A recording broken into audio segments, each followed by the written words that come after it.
Sambi safangil kapira papa wayam ramni safa santa ton konneton wakat kangar pusila ni wenga kibaya zurada lawoto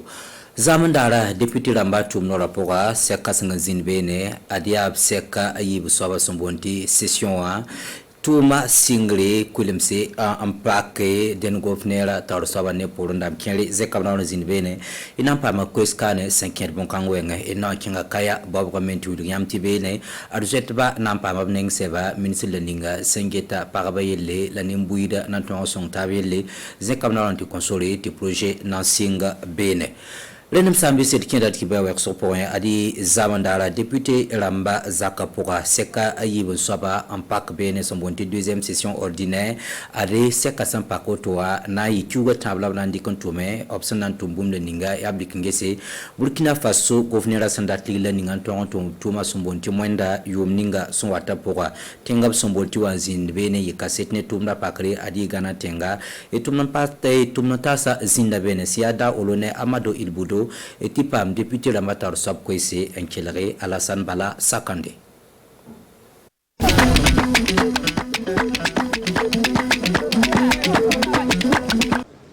ton wilga meti tum kanga hanam pakoto noa ya la loi ngeta gofnema loga tenga loga abidzewa silfan nga hanan talman soya nan talman bulsi man école c'est yoni ba ki yodo te bonti budget ya yenda soma la ton sumun sin ngese ya 20 denna karonne ya 20 denna la to mane den yimp lo pour la loi da mehwa ata la loi piga donc tenga welere dati wiliti tenga han pipito to a province ma commune ma yeme la loi wa me la loi hanange me buninga hanankiti nebniso hantun son tuma bonti volontaire dama yelbam fabe me donc la loi ma wusro ti ton hen sing tum no to ya kuga tabo la nan tume na yile yis la loi bamba ti ton songe ti tenga ton kentore den want ya locking amenga lock ya bidna ya bidje wa yella ya yenna ton singa yituma halti tumna menga kan singurunde depuis septembre ton singa yituma den akulga wero maha ton menga na singa mi hinda maha na wa yemre ti ton zininge he mola na mane ti tumna kentore ton hondik tumna me na ndi kwera il pousa bobo nimbuida pousa orodara nimbuida pousa province du Tui nimbuida la pousa Grand Ouest ne ba gilli balati mois de juin ton fa zinda bobo député kwa la pisila yo po fa ton kenga bobo nanti wili bera ma ton me hen tum assemblée ni kano bam hon ko ton tum ni ngatu ton wa tum ka la kelga bam me juluese yare so ti ton wa na mana wili ga bobo parba ti randa tum na pakra ton nan ko se député de makfa tibni ko donda tera me tayi vence en tout cas c'est ndeke ro rapport ya rasamba ya pour ne banda kilim pis roga ya funi ba yinga la ne banda be me ba funga ya nere la wende ma me be me ya silimisa et kiangla ta net kibel kil dam pada sekanga poka député la matum no la poka ti député la matar sob ko isa poko na wiliti tumda singa moi adop kelongo ma lycée Philippe Zenda sampara yelle ob kelongo ma vui ma sen le kankan yelle lenda ko isa po bulga mbala ti lenda mete gouvernement kolon leke ti nimbuida ton pam venam et kelga Alassane Bala Sakande ne ba ham po ton question tal souk buto to ron kontona ton wilga bambal ti ton hon katon le 14 premier ministre Telenda montre tu le bamba be tu minhida makate waleke ti ton dik ne télévision ne radio rama ti ne ba hanzin be sok ton sok la ton kapam le ba be pam le cré e question rama ti dawayi tumde hanka basi den lady ka quiz men wiligi karambisa hankera wilga mbalti den gouvernement wiligi tondo lycée Zenda est-ce que karambisa gilfa pa ma karando tata ben kengbi karsam dama mi kenga zinfa bi la wili ton me bam hanna mala école la nandika yuma wana la le wili meti karondo tata membe école sa tabembe te bigese renda manare ti bale fo sengese ben sa be yinga daninga ya hala ta teme walwi pap karambisi le wili la meti renda bigese gouvernement ge hendik no kenere na yile ti marché da mabim mi ko tuma ti ne ba tuma den na pukum ni funge tum kan nere ti bala runa wumti école lui kala wumti karando lui kala wumti université lui ka ayel bam fa awata ni problème da mon kontondo ya le na de wilinya ti ya tiletigo ne ma puka ni fingese tera handara bensa simawa runa yel bam fa ne ba wata na bu yoro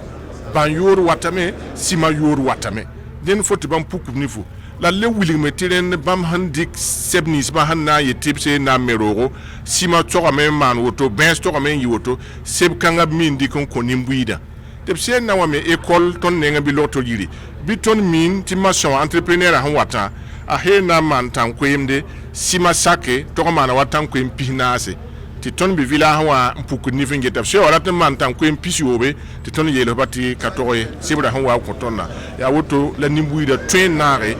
ti tumna ta yinere yi soma on Burkina Faso fa gille au conseil du dialogue social ya sul kasng laninga sengeta nimbuire na yene taba ti tenga to keng tawriyele optala sek kyu kangara sampisi la ni warare rabitandara ni wodo kombibisa adia hana yilen to ondi ke yedan ta song yam antasba ya minsi laninga sengeta kombibisa yele wanlui tumda tawre irkila ministre salifo temtore Ibera bola tondo triwazinka te nampam sonsga ne kombibisa et ya souligné bonti au conseil du dialogue social un zindige sens kongawa et toblike ton ya kombibisa ministre ngi triwazindi yi banyo kotga tiam bangame tiba mor pouré obien name tizini yese ka kour pour la wuri da yel kateka abra tamé wili kombibisa te nyosoka vonre yini nyese vonre sane duniwa za point la tamé ti ton kombibisa fa gilli ti wa yel ninga fa son wana ntinwa ya supanwanga ya sunoro ya yel nanti malare bid zindi e wili taba ningri ya mo poa ti to me ti yel ninga fa wanti wa bid zindi e nyes ne taba son ne taba lik tab to me ti fa gilli ya sondo nid ba yi pide kabe nid ba yi pi kabe la sanzi ne tab na nyese e mi kda me ti tendika azagal nenge ntikin pasa zagal nenge tikin pasa zagal nenge ti fa gi na ti to pidi ti to ngese ton na wele yel ninga fa gilli ti gesam ti ton tenga poa da ninga gugudu go mi ya wusko la gugudu guska ya wuska ban yar ka wo mataba la kumbisa ya nibninga tenga zekrogo la nibninga mehla zama wusko lamma ya sombo ti kumbisa itonga ningu yamonwa ti kwesi nga faso wana ntikimbe yab kolonga wenge yab tuma po wenge yab obima men poa yab din po yelle wanti abum ninga fangille bubzi ningese obnan tonto on tise yezo eti basir kibaya centro nord solma poa ti debe kaya ti adi rabitandara la ministre la ninga singeta paraba yelle zak pourvim yelle la nimbuida na toman na tebantab yelle zakona on kenga benti consolidate projet na singe projet kanga rea na ilon ton songe nebla nisbasia jet bala nimbuida nisba nuk son patato pour un santiyira na ilon ton song ba to ton pama obnenga seba etumanta sia pascal la tasobane jakodra orzina bene et kelre projet pal kanga na songame topton yi de zule islanis ba 5 ne jet ba neng seba. L'enregistrement des personnes vulnérables reste un rôle régalien du département. Zetbana pabom neng sebia ton zulaira. Ton da singa ni projet ursumbon kwa te RSU. Ada nebla nisba ton honda tarbi be no nankelen zindi. Sebamba pora. Ya gofnera tum ronore la ton kelen kenga tawne. Runa nakena la nis gofnera ba sindike yabna tonge zetba la nuspata ton poronda bayele.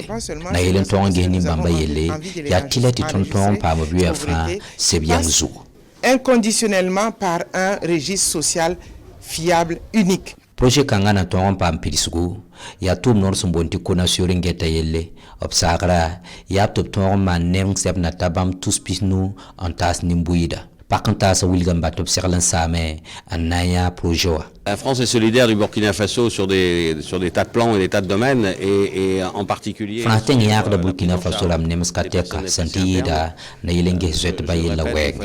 per da Burkina Faso ramba ne zabla ningop sa zet ba sekdame te tonia Burkina Faso yagra parti ton song soda sabana zabne tan so sursa la yati zulu la nisba tan so sursa si sabab te Burkina Faso ton song ba yidigina la zabne tan so sursa tuma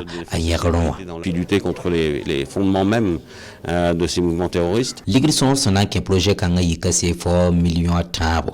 Ada Franten ram yagar Burkina Faso son tunuri nebnore sa sambe Burkina Faso kane sia ambassade.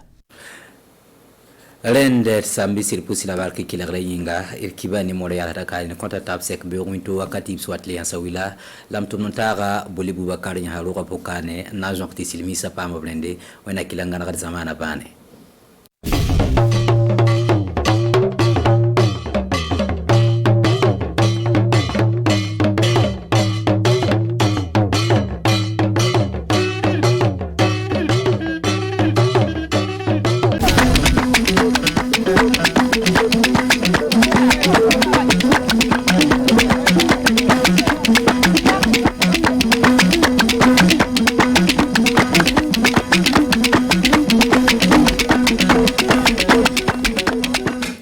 Député en leydi Burkina Faso tiagal powtiri mabbe kenga wonno ko be pudditi golleji mabbe happa balde capanɗe jeenayi ele hitande ne keddide nde wonno ko be adita joni ka fa miilo be dara ne wonno be jeewattide bakko mabbe fa taw joni ka ceede juude adede fa gollitora hitande waronde be kinya be dara no dum yarata wudi du so ni on daari fu hanno joni kay sukabe ko bul fu yimbe perube sabe rafi denagu sadda mabbe ko bulata ko rafi nema dum du fa hande on daari fu yo rafi talki bingu babaku ndelle do hemde mabbe fon tawanke capande jeenabe ko fu wala talki sabe ken fa projet jo inama fara diugo kayaton fa walla ko watta yimbe ujunaaje capande joyo heba di talki sakirabe de wonno tobbe cibaruji meden hande nyaloma bismillah modon koli on nyalli e jam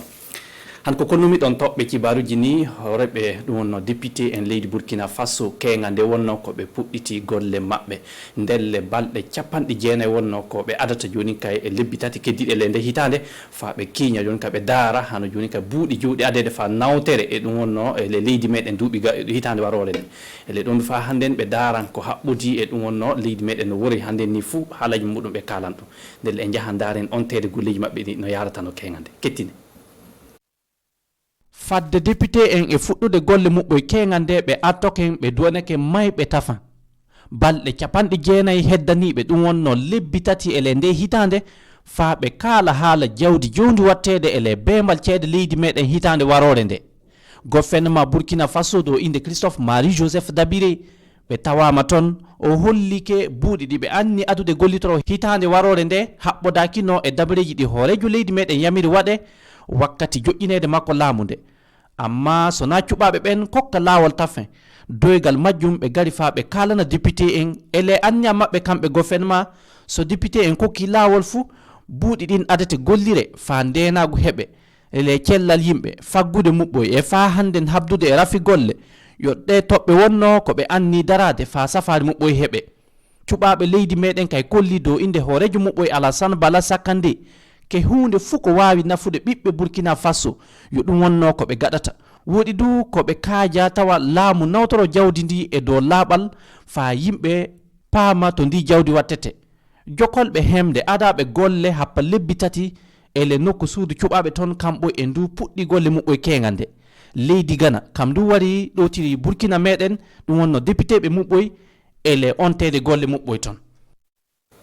ayi wodi jonin en tawete gallure kaya diogu centre nord hanko konumi don ni e yimbe perube on soni on daari fu do hemre mabbe fu capandi jeenay fu wonno ko wala talki bingu baba ko sabe ken fa joni projet jo'inama do addangal batta lamu darono dum wonno sude en dam leydi mede o yeton o hokkola fa projet on jo'ine fa walle ko watta ujunaaje capandi joyo mabbe kam on heba joni kay talki bingu baba ko ndelle sakiraɓe lawol ngol hokkama fa joni kay ɓe puɗɗe e wallede fa ɓe keɓa ɗi talki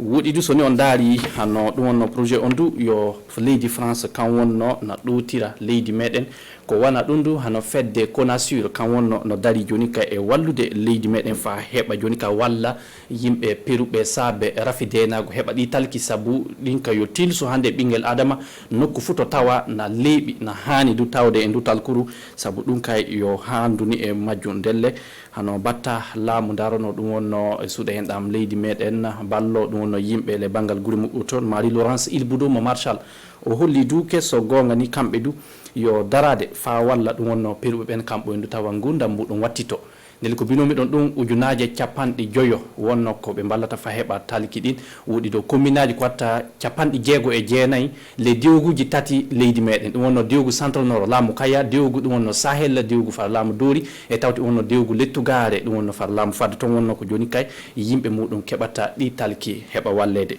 buuɗi jooɗi wultinede fa gollal ngal waɗe du yo million kemme tati CFA meɗen wonno ko ɓe adata ɓe wultina fa ɓe gatta elle o projet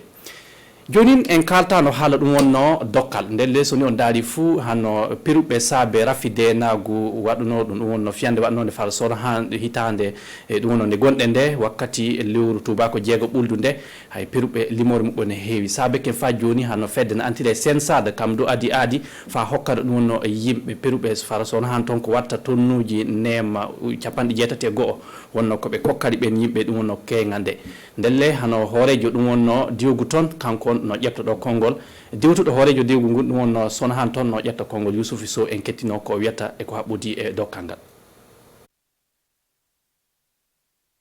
hande subaka min tawama Wagadugu ɗo e ministére des affaires étrangères ɗo fa waldere no wiye Sansade hokka nema yimɓe dillunoɓe sonna ko illa juin walde joni nema on woni gaɗani neɗɗo fu jiyoyiɗo image o fu no wawi yiide nema gonɗo gaɗa noon o woni ko hokka o hokka ɗum ndu yo nebbam maaro spaghetti no wiyete sucre ɗum woni ko koɓe kokki ay ndelle miɗen canna ballunoɗo commune Sonnadu fof e podiɗo ballandu fof baldeje kewɗe balli commune Sonnadu ñande du hunde nde hewtima wallahi min jeeyi fu tampiri e gouvernement ndelle yo min kaldan min pamra c'est tout ministére action sociale minen fu yo min dabitan ko hunde e ɗum no ngal voilà fof ko mbiyami so nana fofo mo Allah walluɗen ko heddi ndelle ni wonno no dokkal ngal yaari kenga nde fara diwogu ɗum wonno fara ɗum wonno batta laamu darono ɗum wonno fa handen yigirago hakkude leydi meɗen e leeɗe janane ndelle en kantiran cibaruji meɗen e tawede joni gallure Djibo ndelle hooreɓe jonde diwogu Sahel kamɓe du le anniaji mabɓe e yettinde suudu baba ko ɓuuri fu yimɓe meɗen Djibo golleji ɗiɓe gonnoɓe gollanoto fa ɓe balla ɓe yimɓe kamde fa gurdam muɗum yaara yesso joni kay ɓe tawanoma Djibo ɗum wonno jiɗɗiri fa tinde nde fa ɓe kalana suudu baba kamɓe du noɓe gollirta ko joɗon joguitade ele duuɓi nayyi ɗi million ji ko watta 450 CFA meɗen wonno ko ɓe gurtini fa ɓe balla ɗum wonno gallure Djibo fa heɓa ɓamto ndelle e jahan kettinoɗen fande no ɗum yarata caggal gallure Dori yo Djibo wonno ko addiɓe jonde diwogu Sahel jeehi gaɗoy kawrital muɓɓoy fa ɓe kalana suudu baba golleji gollaɗi ele duuɓi nayyi cagitiɗi ɗi fa Sahel heɓa ɓamto le devoir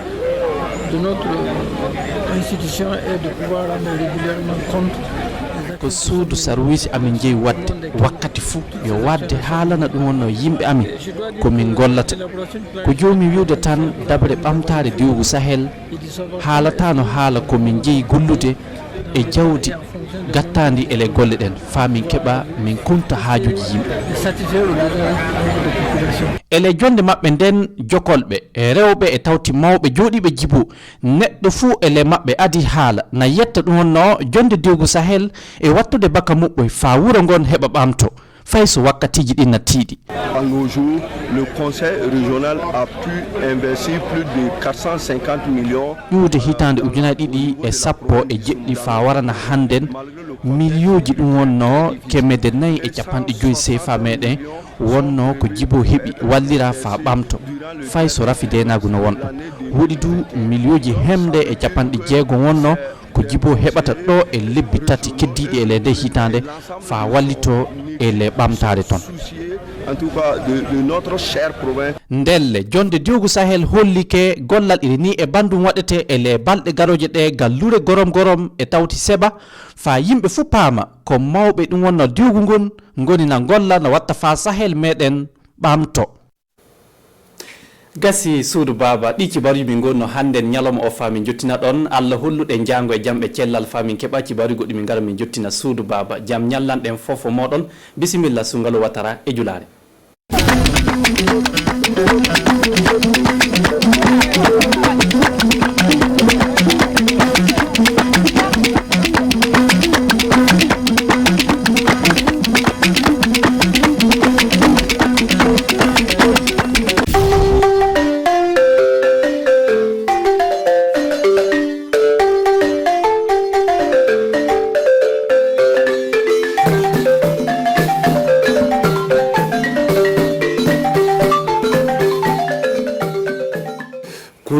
la sigsoba konana ni la sigidon oleyo kanyonya sanyonya baflana ke kanya sinkataka barose on tutara blaminka samba wafla ani muga ani fla na folo bolo bina seka ta chugude ka seka tlan ka tama kanya nyataka do anga jamana ka tama chuka kibara flana kanya sinkata saran sirebe mintumbe sigenebe anga jamana ka somi sigino kata sunen ko ni kuku na anga jamana konana aliya ka barajo dabla ay sabachi jamana tigima ko abna ka barasonjo sanyinani temelon ko ka bamba Burkina Faso tulzon kana ba ankle autorasi abaka jabaran so kabine aka fabala ami wadwe bidla musado mimbenbe anga sumamo kalo klibi sabama sangwafla animgo anikilin konana anikli comme afetugo mina ama nyasin katabo anga la siksobara kunugula fe anga la siksoba nyamugo ba Alassane Balassa Kandé anaka la sigden ului aklifaleka onyonche ni sanyo nyi flana dowerete kaseka taflu kaseka wulili kanke kanyasin katoka flirike kanyasin kakalo klibi kononton o le dira anga la sigido mo kafleri ke kanyasin kata buluma fra mena seka do san wafla ani muga ani fla e waka jamana takama bulu ka kaseka to fonfela kaseka famera ka do anga chidi mon tumor la o yimi soro kana dama nere ti chidi o keneka ay mi soro kana dama ankulache chano ambi Burkina mo be fura e amanga président de l'assemblée fura parce que bikanyo ya la kan ko ya mbe fara yonka ka a fokwan kan ka session kura min dable mi session flane ni sa ba muga anikelen kono akoro ko anya kuma kai ka la am sa fo anga confiance anga jenyoya anga lana ya bi président ya ka discours ke ka fle ko bibi na ya fle ni de mana kuma ni fa bibi na ra tamne ko folora ni grade mana kuma ni subordonné al armée kono o tamne ko folora ni politiciens comme na momi a voté bibi na mi population au table ko va kero komi la na afrika ni onche o dole en voté angala nga bambale momi a voté angala na ka tro ni onche o yi confiance ye o yo kuma chabi o yo kuma fobi donc orado mi te mana fana ambi saka foko aka jenyo minu ya accompagner bi anga jenyo ko mi anga teru minu fana boro yora kana ko ngana ka vice président l'assemblée ale nana ka naka délégation bay kana fana fo wote mne ko o yimi foka faraka an kan ka barake fana nga war buru anga war soro bulu fanfe war ko ni akana ko mkalo saban kono anga budget ni an kan ka war disra de ministre ma ko saka war soro ka barake ka Burkina Faso ngorani an kan ko barake kalo saban kono wote mne ko fana ala ka vote yere anga seni o kan ka anga vote chugo an kan ka maire vote chuamna an kan ka député vote chuamna an kan ka conseiller vote chuamna an kan ka en tout cas président des régions vote chuamna e na la sona fana an kan ko barake fana les flan kono donc kala saban kono koni ale kan yake amtana nga cibara albele amto la sikisoba kona kayira ka fo nyonye kele na tunyira ka fo koti nyonye mbame ke bo la so anga la sikisoba nyamugo ba Alassane Balassa Kandé aleti kuma kanta kanya sinkata koni nyonye banna bana kesobe ay wala sigidombe ka koko dondado o sobe o media sorla de kanya sinkatoka anya kanse la sigidom do mo ulio ka kuna fuli dikata miriane ka anga se ko lage ne retibe kenaka ani dirse warga anga se reflini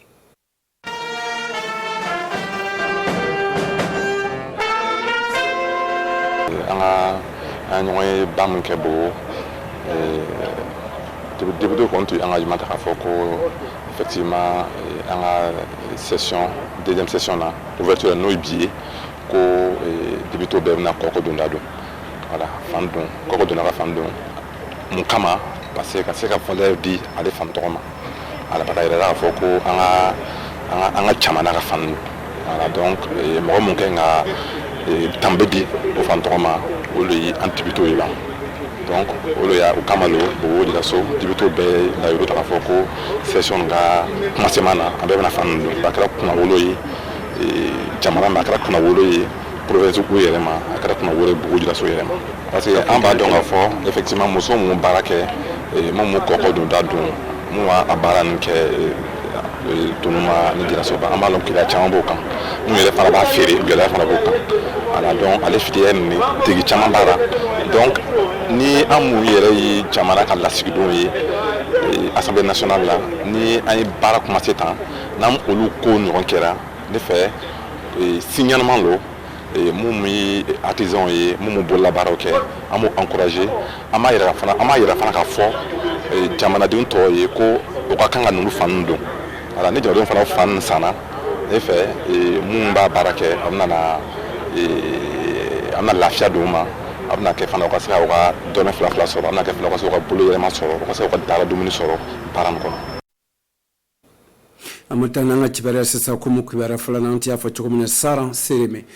sereme oye kanyasin kata anga fasoka barada so mestigino ko médiateur du faso aliti o nyamugo sanyi nane sigilenko o walenko kunu ayaka sabachi batakiche nyamu masakema ko abna ka baraso joka nyasin katoka ayera ka fo mamudo ay barake baramudo aywa barake kaseka ku chamalo no ya mi kata bembalia o fonfelala anga jamana konena mi dugukolo kele ku fonfe kata barake donka bembalia no ka nyamugo ni gouvernement yere ay barasinka kanyasin kata durusunane ko ane ko seka nyana moka nga kuna wulu muntora kaseka tu ni baradana kaseka nyasiki ko fedu uye kaseka tu be munyu yafa ani jigisema ko seka sabati chugomne anga seka yafa so don kaseka yafa nyugo ma chugomne anga jamana konnena minka gele ayera ka foko chamu aywa uye kaseka tu faso don ani ni baradani aywa anafai juma ya kanyasin kata anga sigi konnena faso konnena ni baradani aywa wasigile doberete uyaye kaseka flo anga jamana seka tama chugo de kanyasin kata utama buloka u baradan sigira kaseka tu aywa bembalia mon sigino anga jamana konnena u baradan kasabe kaseko o glan jango anga seka sigiyon kan kuma antumi chugo mena gale amtana nga chibara albele kata bosi samie kata dumuni kata lakana dumuni lakana ko fanfa anga jamana kono to dobere do o Miriam sorla ka boko mi wa Miriam ko initiative pe au Sahel o Miriam baye ka nyasin kata mi mon père ka l'église ka jokuluba o no de mbaka mi catholique de service o luna na kasa ko ka demedi deme me kanyansin kata okani rotab sika kajuma kata lakanda balia mesigino kanyansin kata Burkina Faso Mali ani Niger jamono konnana ni onyen dabora fem ko so obasikira kun oye kaseka stradi mena kasaba kaseka ferota kanyansin kata lakanda gelia mesigino kata ujoklu de nuka obseko nyana bo chogode kaseka famere karodo Roselina Ouattara alitianka chide keneka ay misro kanada mafumije oyo laben kadama ankolache obara damne na samba flani tan kononton o jati ke la Burkina Faso sereketan sabala ka fle mi keni be jankata kelo ka bara jugu yedun a kuna woro be chogo jumale duguleun kan sigesigelo ya yira fana ko mi nyesin no kata ben here sabatili kula bara chamale kan aseka latigo fana o ye wolen kan lase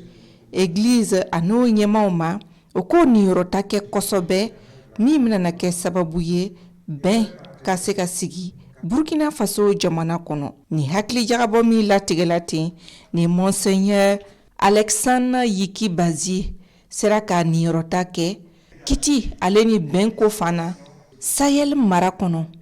o hakli na ifana o ka jati oke mi mina na ke sababu ye bara barkaman ka seka soro Burkina Faso jamana kono o sera kon ka seka Burkina kuturu kuna woro ben sigi kola anga chibara laba amta bobo la somara la mi bobo la somara ko Grand Ouest oluka dojo oli nyonye bake kaseka flebe seka fero bolo do nyongo bolo choko mena jongo kana sigi jokulu kilen na kaseka ke jokulu ba kilen ko na utango bolo seka ke kilen kaseka fangade o kas barason kaseka fanga sor euro fanfela an Burkina Faso fantana bella gelela kaseka famera karodo anga chide moyora maneka yen an bokum absetu oluka seriflini ni cogo dera Burkina Faso tlembe enfant donzo bi fe ka nyokura di o ka tombama o min kera o ka fukum ye bobo julaso o kuma nyoya sinfe o ye tamanke bobo julaso landala nyomo damani fe wala sa ko ka haklina kura yirawra tama mundiara o ye kosobe i n'a fɔ yan filaw ka masakɛ fɛ. N'i y'a mɛn donso ani fila o fɛn fila de bɛ kungo kɔnɔ balimaya ra olu de ye ɲɔgɔn ka mɔgɔ ye kungo kɔnɔ n'an ma kalifa ɲɔgɔn ma ni an ma filaw kalifa donso ma a kɛra komi an m'an ka baara kɛ ni donso nana o yɛrɛ kalifa an ma an ka ɲi ka kalifa segin o ma le parce que n'i y'a mɛn sumakɔrɔ masa tilekɔrɔ masa de b'i fɛ an bɛ fori kɛ an bɛ kalifa le sɔkɔ donso ma hali bi fɛn o fɛn bɛ jamana nin kɔnɔ a ma bari donso ra donso ka fara ɲɔgɔn kan a bɛ an filaw dɛmɛ an fana b'a kalama fɛn bɛ jamana nin kɔnɔ donc o kama kalifa ye wajibi de ye an ni ɲɔgɔn cɛ komi sarakɔrɔ le cogo min na. Filaw ka masakɛ ta kɛra tandoli ni waleɲumandɔn de ye ka lase donsow ma a ka kuma na ni ye hakilina ɲuman ye ka bɔ o fɛ. An jigin ma fara ala y'a kɛ an balima donso y'o sen ta ka na fori kɛ faso kɔnɔ fori ni bonyana ma kojugu o nana ni kanbɛn min sira ye a bonyana ma hali bi an bɛ dugawu kɛ ala ka dɔ fara o ka kanbɛn kan o ye jɛkulu ni sigi ni tɔgɔ min ye ala ka dɔ fara kan. Aw ka lɔn ko tɔnboloba 7 de jɛnna ka au conseil national de la confrérie donso du Burkina ka tɔnba sigi septembre kalo tile 16 don salon o bɛ fɛ ka o bolo don ɲɔgɔn bolo k'a filɛ o bɛ se k'u ka baara sankɔrɔta cogo min na bita ɲɔgɔn ye nin ale tintina ka taa Burkina Faso lakandali sira fanfɛla de ra. Mbalo Burkina Faso tourism kalba amanga bika kuna fuli kuna chate nala isini rana mbao soro tuni sira kile na kuna fuli bare akile ni be ani chaka la jella anga bara batamana alibele anula.